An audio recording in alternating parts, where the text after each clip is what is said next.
Olá, bom dia, boa tarde, boa noite. Eu não sei em que horário você está acessando este conteúdo, mas você é meu convidado para seguir comigo neste programa, nesse bate-papo de meia horinha pelo universo de uma estante. A gente entende que a estante é um lugar onde está repleto de memória, repleto de história, de muito sentimento. E os elementos da estante do meu convidado é que vai nos guiar para um bate-papo gostoso, reflexivo, cheio de arte, de poesia, de sentimento. Você é meu convidado, fica comigo e eu volto daqui a pouquinho. Até já!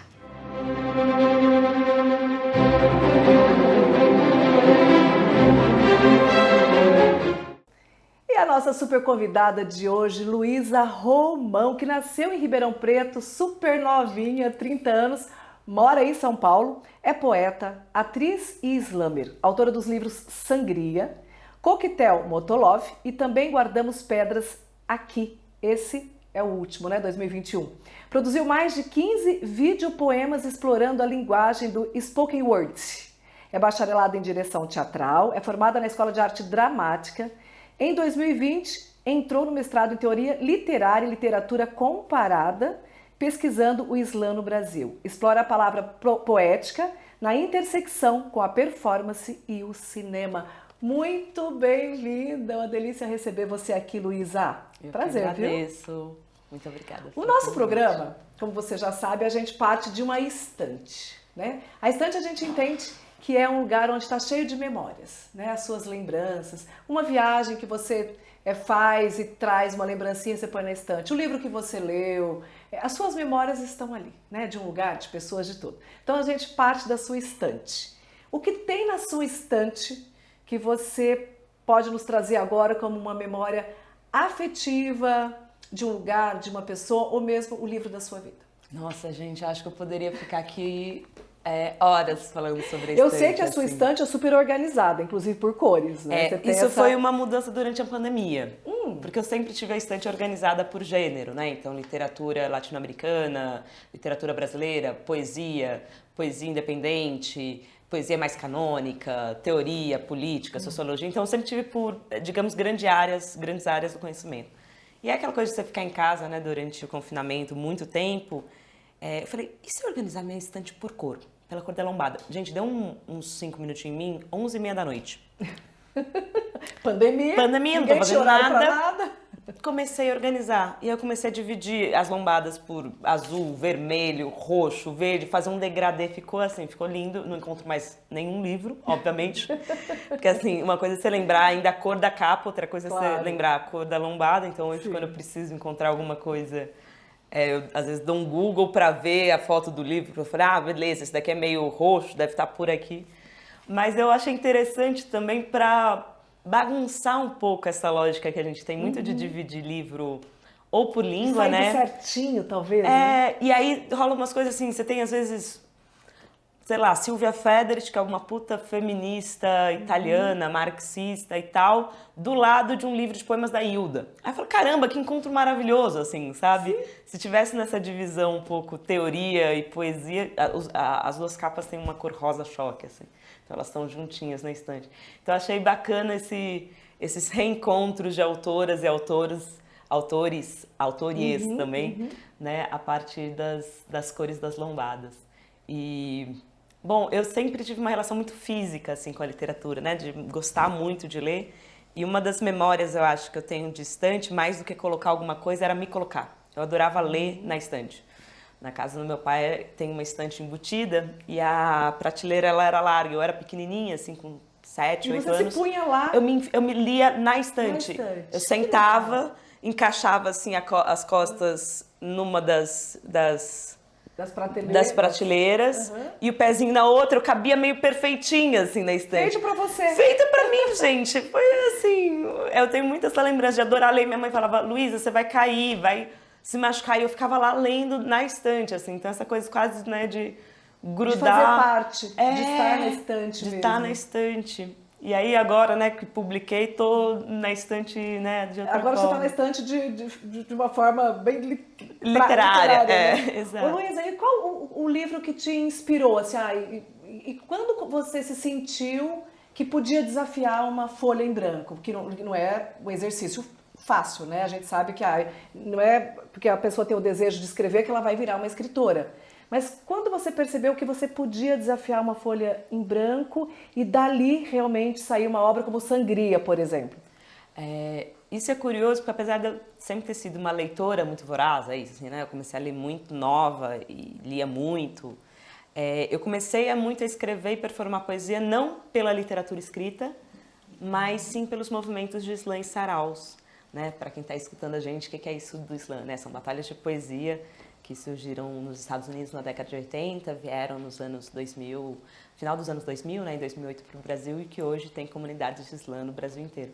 E aí você como uma grande referência nisso, né? Não, que é isso. Grande referência. Já tô com as chuteiras aposentadas já no slam, mas eu comecei muito a batalhar escutando esses poetas, essas batalhas.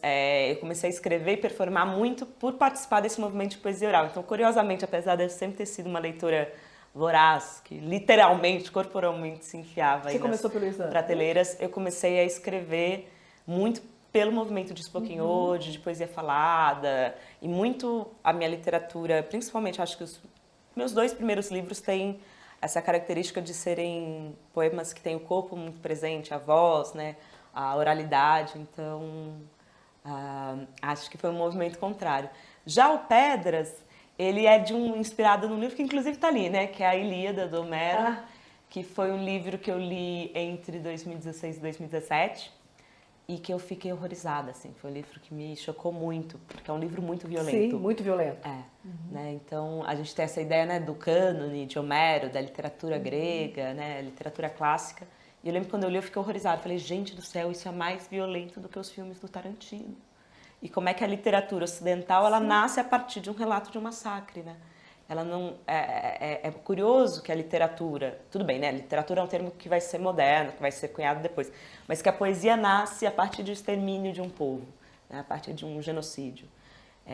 E isso funda a nossa literatura ocidental. Sim, sim. Né? E aí eu fui, a partir desse livro, tentando responder ao Homero. E de uma obra dificílima, né? Você partiu de uma coisa muito difícil, tanto da estruturação do pensamento como da própria escrita.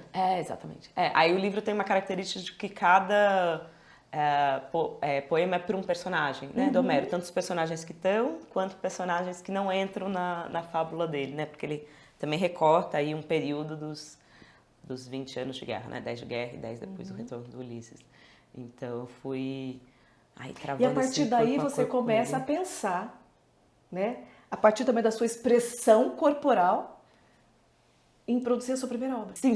Os primeiros 2 livros foi muito nesse rolê do slam, do sarau. Eu pegava os poemas. O Coquetel só são poemas, bem dizer, de slam. Foi um livro que eu produzi muito. Quanto tempo você demorou para escrever Sangria? O Sangria foi mais tempo. O processo criativo é uma coisa assim rápida, você já consegue passar para o papel tudo muito rapidamente, você tem um período de espera, de calmaria, depois você retoma ou não? Você começa e termina? É uma produção que depende muito. Nasce pronta? Como é que é isso? Eu gosto muito daquela imagem. Fica incubado ali um tempinho. Sim, que o Hemingway fala, né, de que a obra é um iceberg, que o leitor vai ler só a ponta do iceberg, que soterrado tá todo aquele blocão de gelo. O meu processo varia muito, eu acho que de livro para livro. Em geral, eu escrevo pouco, mas eu fico muito tempo pensando e falando os poemas, né? Principalmente os meus 2 primeiros livros, eu falava muito os poemas, eu decorava, eu criava eles através da oralidade, depois eu só transcrevia para a escrita. Então, era um processo muito diário e tudo mais, assim. E aí tem esses momentos, né? De fazer uma primeira revisão, uma segunda versão. O Pedras, em específico, eu fiz um curso com Marcelino Freire, querido, maravilhoso, do Toca. E aí lá eu fui começando a escrever, aí rascunhei, aí volta depois para a sala, né? Escreve, retoma, faz pesquisa de campo e por aí vai. Até o momento em que você fala, nasceu. E depois que ele nasce, você volta a ler? Não, ou você é uma escritora que não lê o livro depois de pronto? Que eu decoro os poemas, né? Na verdade, quase todos os poemas eu tenho decorado, né? Do Sangria eu tenho, são 28, quase todos. O do Pedras, que foi um processo menos oralizado, vocalizado talvez nesse sentido, eu não tenha decorado todos. Mas tem um lance legal da poesia oral, que ao contrário do livro que você publica e está estanque, ou seja, ele fica naquela versão, né, arquivado, tem uma documentação. na poesia oral, o poema vai mudando ao longo do tempo, né? Sim, então, sim. seja se atualizando, seja sampleando até na outras forma falas. do seu momento, A memória vai mudando mesmo, a composição do poema. Então, tem um episódio curioso, eu tive um dos meus primeiros poemas falava sobre a Copa, futebol e tudo mais. A gente vai entrar nesse campo aí, porque eu sei que você é entendida de futebol. Exatamente. E é um poema que eu publiquei no Coquetel. E um dia eu fui assistir um sarau e um menino começou a declamar esse poema. E eu falava, nossa, esse poema é meu, né? Aí ele começou a falar umas estrofes que eu não estava lembrada. Porque eu, declamando, eu tinha tirado a estrofe. Eu parei de declamar algumas estrofes e incluí outra. Falava, ele tá mudando o meu poema. Não, eu tava pensando, mano, eu lembro disso daí, mas eu escrevi isso, eu não escrevi isso. Aí eu falei, caramba, porque o menino decorou conforme o livro. E eu, ao longo, faço esse poema, sei lá, há 8 anos. Eu vou atualizando o poema, tiro coisa, mudo coisa. Ele vai tendo uma vida própria. Orgânico, né? Orgânico. E aí eu falei, caramba, gente, esse poema é meu. Aquelas vezes, tipo, mano você do céu. Conta. Essa estrofe é muito ruim, Luísa. Por que você escreveu isso? Você tinha que ter cortado. Enfim, então é curioso também uma pensar... percepção viva, né? Essa legal, diferença gente. aí da documentação, da oralidade e da escrita. Olha só, a gente está num papo delicioso aqui com Luísa Romão. A gente vai assim para uma vinhetinha. Voltamos já já. Não sai daí.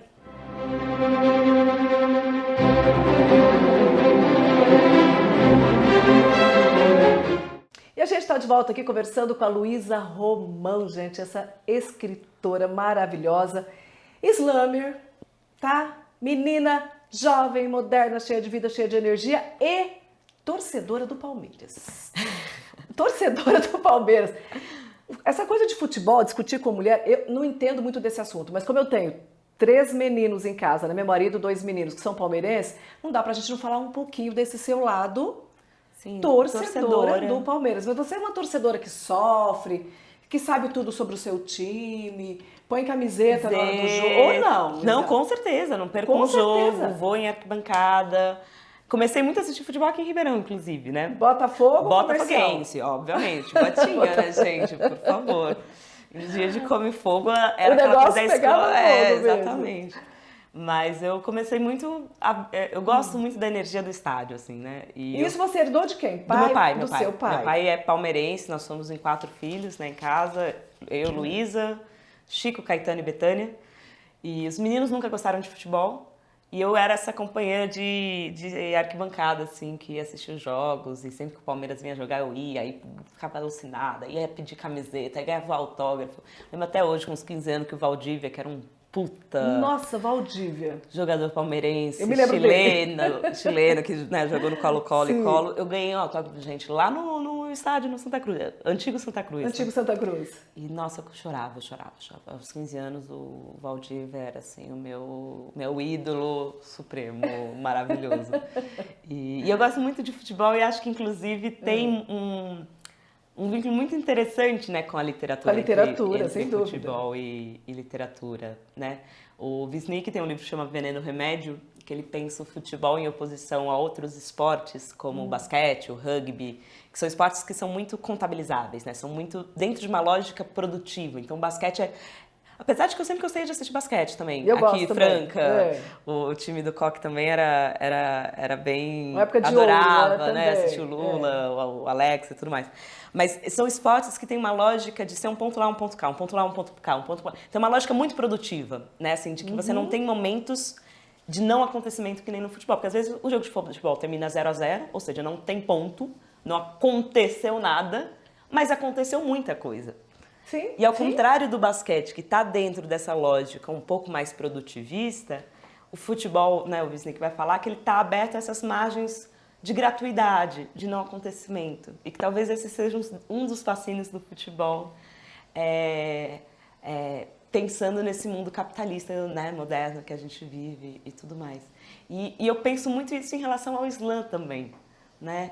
Porque o slam, que são essas batalhas de poesia autorais, você tem que declamar poemas de até 3 minutos, sem usar figurino, nem adereço, nem, enfim, cenário, né? Nada que possa auxiliar, né? É você e o microfone, né?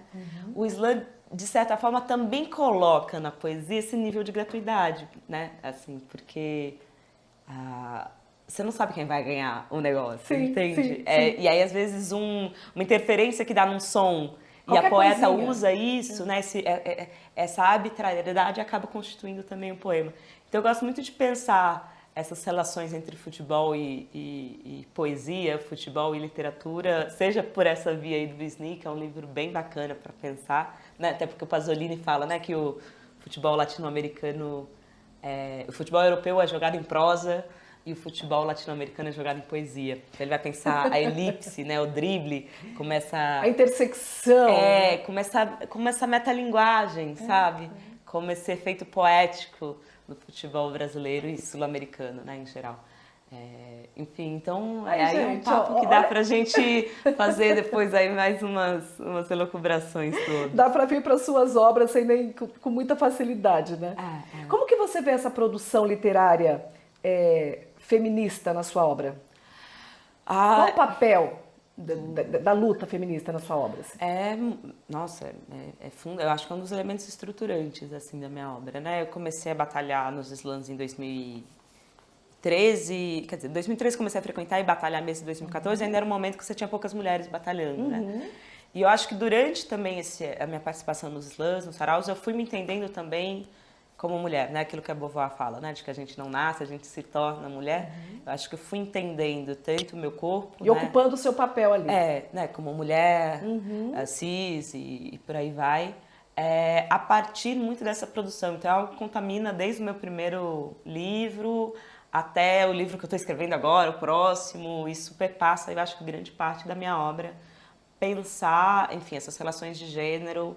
Também, né, a gente está num país sul-americano que, infelizmente, até hoje os níveis de feminicídio, de violência doméstica, violência sexual são muito altos, assim. Então, acho que tentar elaborar, né, por um lado, essas violências e, por outro lado, também tentar enfrentá-las através da poesia é uma das questões que eu me coloco na minha prática poética. Assim. E você considera a sua arte política? Com Total. certeza. Toda a arte é política, Total. né? Assim, inclusive, principalmente aquela que se diz não política. Eu acho que principalmente essas são as mais políticas, assim, né? No sentido de que quando você camufla o viés político, ou tenta colocar uma neutralidade, ou tenta falar que a estética é a política, na verdade, você tem aí também uma construção de elementos estéticos, uma visão de mundo incutida, né? Sem dúvida, sem dúvida. Agora vamos falar um pouquinho, vamos voltar para a estante aqui, né? Da Luísa Romão. Fala um pouquinho pra gente. Sim, eu trouxe... Dessa arte maravilhosa. Da Priscila Barbosa, da Não Pri somos Barbosa. Inofensivas. Depois, quem quiser conhecer o trabalho da Pri, @Pri Barbosa. É uma artista muralista lá de São Paulo. E ela trabalha muito com essas iconografias, né, vinculadas à luta feminista, decolonial, antirracista. E esse foi um trabalho, são prints de um trabalho dela que eu tenho na minha estante para me inspirar bastante. É uma, né, a balaclava, que é um símbolo bastante de luta aí na maré feminista latino-americana, né, que tem começado aí do Uruguai até o México, colocado ganhando fogo espaço, na América Latina. Né? E o lencinho, né, que é um lenço que tem o panuelo verde, que tem sido aí um símbolo da luta feminista na América Latina, também questionando dentro dos feminismos, né, esse feminismo que vem muito europeizado, e que muitas vezes não faz sentido aqui, né, pensando em América do Sul, América Latina. Então, né, uma das ativistas que eu gosto muito de escutar, ouvir, que é a Maria Galindo, fala, né, que o feminismo da América Latina não é um feminismo de ondas, quer dizer, de ondas, né, que nem as sufragistas, as mulheres mais do norte global falam, né, aqui se luta e se resiste há séculos, então é uma maré, o movimento da maré mais do que o movimento das ondas. E o panuelo verde é esse paninho verde que se tornou um símbolo da luta pelo aborto legal, público, gratuito, e que tem conseguido, né, assim, vários países aí da América Latina, Argentina, Chile, Uruguai, México, descriminalizar e legalizar o aborto, torná-lo acessível para todas as pessoas que gestam, mulheres, homens trans, pessoas não binárias, porque afinal de contas é muita mulher. A gente está vendo o morre. resultado dessas lutas, né? A gente tem visto realmente os resultados. E esperamos que no Brasil também a gente possa alcançar, Sim, né? Logo, logo esses resultados também. Gente, conversando aqui com a Luísa Romão, a gente volta daqui a pouquinho, porque a gente vai falar um pouquinho depois de vídeo poesias, né? A gente volta já.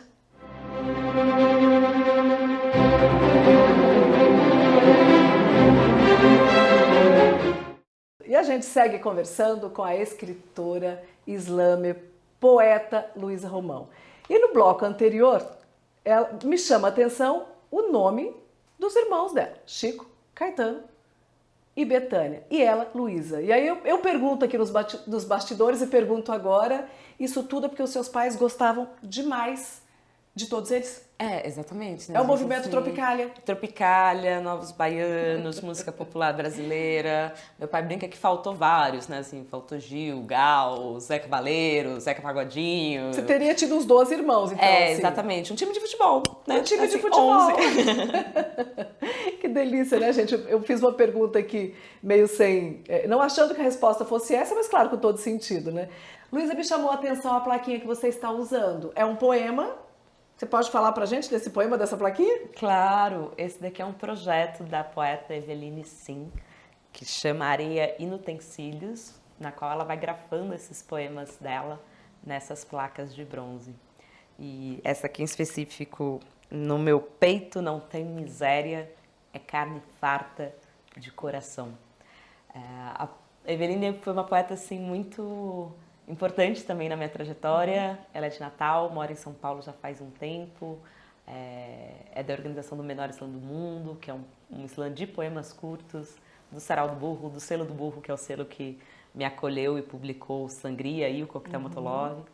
E eu acho que esse trabalho da Eveline mostra também uma outra coisa da poesia contemporânea que me instiga muito, que é pensar essa palavra poética também para além do suporte do livro, né? Principalmente a poesia, que é um gênero que já nasce, por exemplo, né, vinculado à performance, vinculado, né, no caso, por exemplo, dos gregos, aos ditirambos, né, à música também. Então, acho que tem algo desse movimento da poesia contemporânea expandida que vai pensar o poema não só, né, no suporte do livro, também no suporte do livro, mas aí extravasando, muitas vezes, isso para um inutensílio, né, para o areia, para o picho, para a música, para a performance, para a voz, para a dança, para o corpo. Isso me instiga muito, até porque, né, a minha formação e a minha trajetória começa no teatro, né? Então já é uma palavra literária, uma dramaturgia. Sim, uma forma de expressar, né? Que já está, assim, né, o texto dramatúrgico, por exemplo, é um texto que ele precisa acontecer no palco, né? Assim, é um tipo de texto que pressupõe uma encenação, né? Atores, luz, palco, a relação público-plateia, né? Inclusive, às vezes tem que ter cenas que você lê e não completa. E aí, quando às vezes você vocaliza ou percebe o que está em tensão, você vai ler Chekhov, por exemplo, né?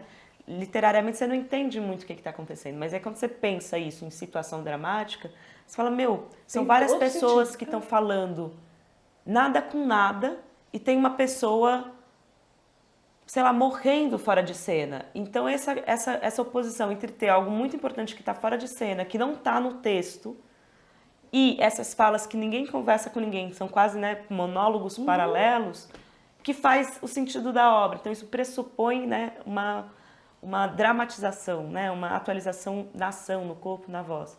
Então, para mim, a poesia ela entra por esse lugar. Ô, Luísa, e os seus poemas foram musicalizados? E você produziu vários vídeos poemas.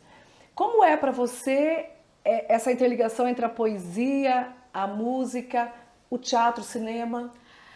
Então, para mim, tudo isso. É tudo isso. Na verdade, eu acho que foi um movimento muito moderno aí, né, ocidental, que segmentou isso, né? Assim, falou, não é separado as coisas, né? Sendo que se a gente pegar outras tradições literárias, ou até pensar mesmo dentro da tradição europeia, o Paul Valéry, por exemplo, vai falar que o que define a poesia é indissolubilidade entre som e sentido, né? Ou seja, então, se a gente está falando de som, a gente está pressupondo vocalização, né? Então, a poesia dos gêneros literários talvez seja a que mais dá margem aí para essa indissolubilidade das áreas, das linguagens, né? E que pressupõe o corpo, a voz. E para mim, então, a minha produção sempre esteve muito vinculada a isso. Muitos poemas eu grafo no corpo e na voz antes de grafar no papel. E eu penso isso também na circulação dos poemas, né? Então, o Sangria a gente produziu um média-metragem, Eu produzi muitos vídeos poemas de slam, né? Assim, alguns até com o Revide, por exemplo, que foi um projeto que eu produzi junto com o Sérgio Silva e o Vitor Rodrigues, que a gente convidava vários poetas orais, de spoken word, de slam, tudo mais para declamar. E o Pedras, por exemplo, a gente produziu um curta-metragem com alguns poemas. E foi curioso porque quando eu declamei o poema que é para Andrômaca, que é o último poema do livro, assim, Andrômaca é minha personagem predileta. Ela é a companheira do Heitor, que para mim é o herói.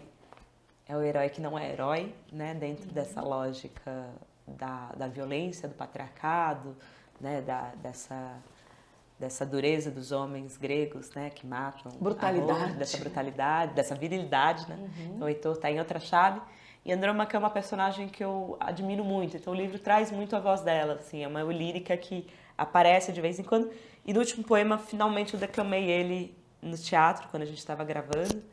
É um projeto que teve a direção do Eugênio Lima, que é um DJ, diretor teatral, curador, um artista incrível. E ele foi me dirigindo, e aí quando eu declamei o poema da Andrômaca, eu falei, finalmente esse poema aconteceu. Porque ele não tinha acontecido, ele ainda não existia. Ele ainda não tinha acontecido. E da forma aí, como você... não, acontecido na potência dele, sim. sabe? E é diferente você declamar em casa, você treinar um poema e você, de fato, fazê-lo acontecer.